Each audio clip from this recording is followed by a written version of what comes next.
Welcome to my another new video. आज चाहिँ म मेवाको मोमो बनाउँदैछु। म चाहिँ मेवा खाँदिनँ, त्यही भएर म चाहिँ पर्पल कपीको बनाउँदैछु मेरो लागि चाहिँ। मेवाको मोमो बनाउँदा चाहिँ काँचो मेवा लिनुपर्छ। मेवालाई चाहिँ सानो पिस गरेर मजाले तास्यो। त्यसको बादमा चाहिँ यसको बोक्रा मजाले केलाएर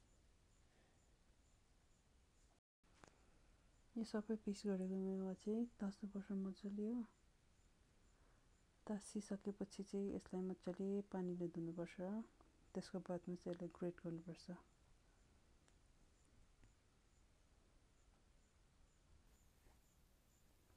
यसलाई चाहिँ मजाले ग्रेट गरेपछि चाहिँ कम्ती नुन लिएर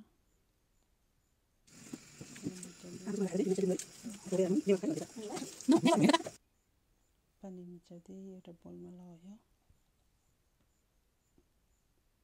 त्यसपछि किमाको लागि 1 केजी जति मैले चप गरेँ। अब चाहिँ मोमोको किमा रेडी गर्नुपर्छ। मोमोको लागि अलि कम्ती नुन टेस्ट अनुसार तेल लगाएँ 3 डाँडो। मजाले मुछेँ यसलाई मैले। यसलाई मजाले मिक्स गर्नुपर्छ। हाम्रो मेवाको किमा रेडी भइसकेको छ।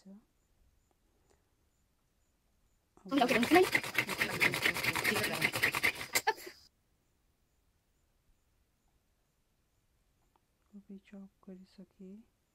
अब यो कोपीको किमा पनि रेडी गर्दैछु। मैले कम्ती हुचिङ लिएको छु, नुन लिएको छु। अन्त यसलाई मजाले मिक्स गरेर यो कोपीको किमा पनि रेडी भइसकेको छ। अब म पिठो मुस्दैछु। पिठो मैले 1.5 केजी जस्तो लिएको छु सुजी आँटा। सुजी आँटामा चाहिँ राम्रो हुन्छ नि त। हाम्रो चाहिँ घरमा प्रायः सुजीकै पिठो चलाउँछ नि त।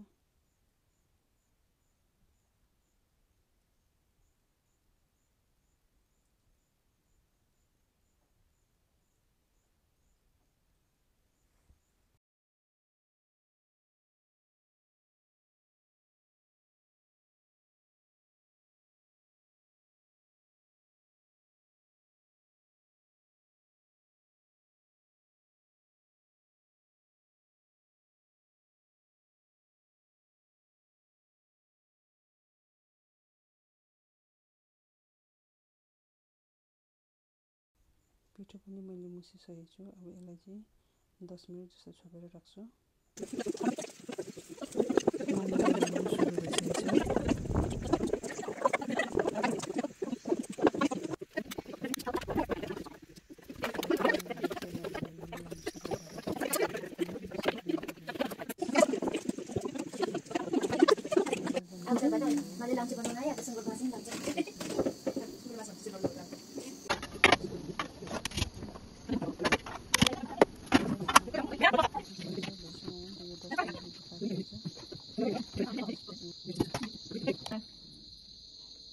Namun sila so.